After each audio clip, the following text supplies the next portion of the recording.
let's talk about our first bet here. We're giving it to him early.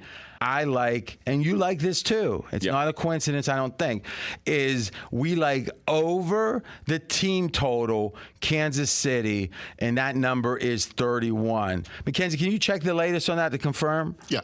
Okay. Now, what's the team total? It's simply how many points Kansas City puts on the board. All right, they can win, they can lose. They could win 29-0. And you're going to lose your team total over 31, even though they dominated the game. Or they could lose 74-32, but your 32 is over 31. So this is just about Kansas City's offense against Cincy's defense. Now, if there is a pick six or something, it counts. So, so obviously that's part of the scoring. But for the most part, the handicap is the KC offense versus the Cincy D. Let's start with, and you can pick either side of the ball, AJ. Why do you like this over 31 team total Kansas City? I'll go with the Cincy D because the pass defense was a bottom 10 in the league in DVOA and YPP. But YPP is yards per play. Yep, and hidden in that is the fact that they've played a ton of really bad quarterbacks this season. Baker Mayfield, who was obviously bottom 5 in QBR this year, Case Keenum, Justin Fields in his first game, so before he had his resurgence late, Trevor Lawrence, Jared Goff, Drew Lock, Ben Roethlisberger twice, and Josh Johnson twice for 2 different teams, if you can believe that. Yeah, that's funny. I mean, it's one thing if a guy has a name and you go against him twice, but a guy with this generic name, like is it the same Johns?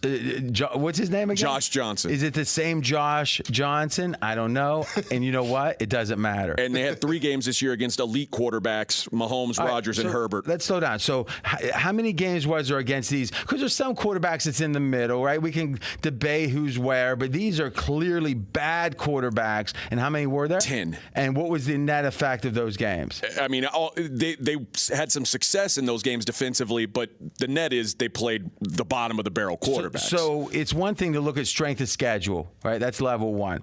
Level 2 is strength of schedule, offense versus defense, and vice versa, which can be different, right? If you play, let's say, Steelers, their defense was pretty good this year. Their offense was horrible. So you got to try to split it up to offense versus defense when it comes to strength of schedule. But then there's another level. Strength of schedule involves the team over the course of the season. How good were they? But the real question is, how good was that team versus you? So let's give an example versus the team you're looking at. Kansas City, they played the Green Bay Packers. How good is the Green Bay offense? Hell, top 5 in the league. But on that day they played Green Bay, a little Mr. Aaron Rodgers wasn't in the game. So how do you account for that? You got to try to quantify what was the truth of the team they played on the day they played them.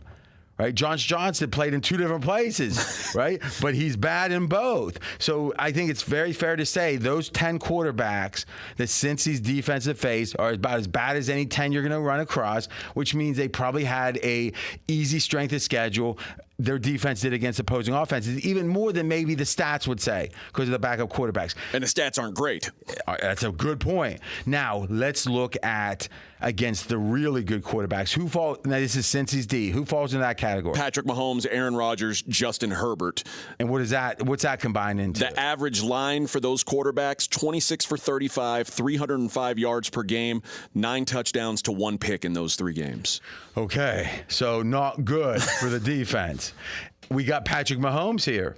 So we got apples to apples. He did mighty well in the game. Now, I know Cincy came back, but that was about the Cincy offense. And let's give him credit. Let's give Burrow credit.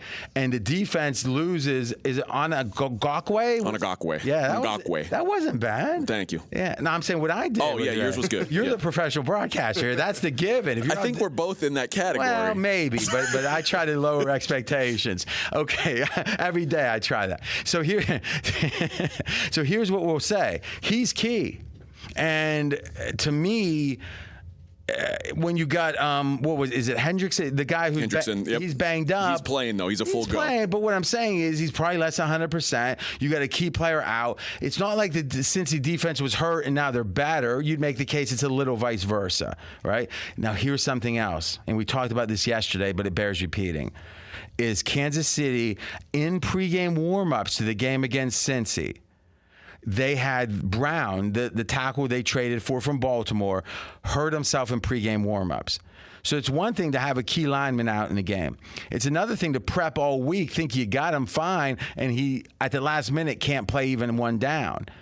So for that offense to do as well as they did in that game, with that absence, I think means even more. And it's a good segue to the Kansas City side of the ball. Do you have anything else on Cincy's D? No. Okay.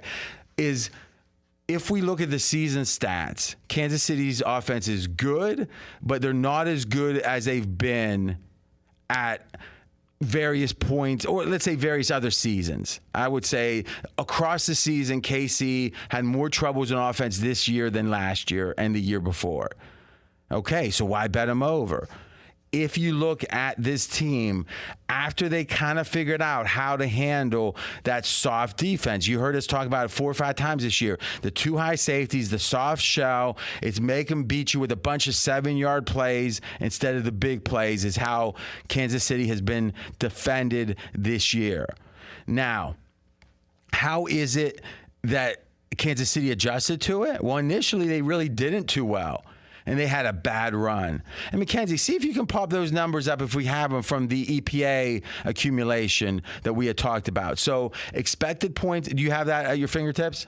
Yeah, so the first 12 games, Mahomes was +6 total EPA per game. So do me a favor, just throw them up and I'll present, because I want to explain EPA real quick. EPA is expected points added. It's something the NFL works with some analytics guys and say, based upon that play, how did it add to the chance of scoring? So a really big play, it might be worth 5 or 6 points. Like a 99-yard run from the 1-yard line, that is like maybe almost 6 points of value, because the theory is, well, if you're on the 1-yard line the other way, you think that's a touchdown, that's worth a bunch of points. But really the work was done leading up to getting to the 1-yard line, right? So that's a tiny amount. So it really matters how much, it matters how, make that just a little bigger, please, so it's actually readable. Is the question, he's got it like, if I had 2015 vision, there's zero chance that I could have seen that. That's Mackenzie, everyone. All right, I'm RJ. Now, if you think about it, EPA is a stat that you hear all the time, and it's very respected. Now, how much EPA does a certain player accumulate over time? And what we have here is in the games in which, and what number do we, let's go by just saying above or below the number, it looks like 14, so, or 13.6. All right, so in the last 7, in the last 7 games that Kansas City has played, Mahomes' EPA has been 13 points or more that his performance generated. Now, you might say, well, how's that compare? In the prior 8 games, only twice was he over 13. So 13 might not mean a lot to you, but just think there's some measure of efficiency that Mahomes has accomplished 7 straight games. And then in the prior 8, he only did it twice. So if we accept the fact that EPA is good, and that is not debatable, is that Mahomes has had in the last 7 or so games the best run of his career, right up there with any time during his career, when he had the worst run of his career like the prior 8 games before that. Yeah, and coming off the best game of his season against Buffalo, over 28 expected points added. So this is an example of, if you take the season stats, which I generally like, because you can make an excuse. Oh, that's when he had the hangnail, so eliminate that game. Or that's when the wind was 12 miles an hour, eliminate that game. It's too easy to fool yourself. But if you have a situation where they come into the year like Kansas City did, with all these expectations, they play okay for a while, then have a half a season stretch. It's the worst anyone's ever seen from this team. And you hear about the defensive changes that were made that's causing them trouble. Then you see them make an adjustment, and the next 6 or 7 games are so much better. You're probably being pretty safe saying the whole season isn't the story, it's the most recent games. And if so, this Kansas City offense is better than any offense they've had during the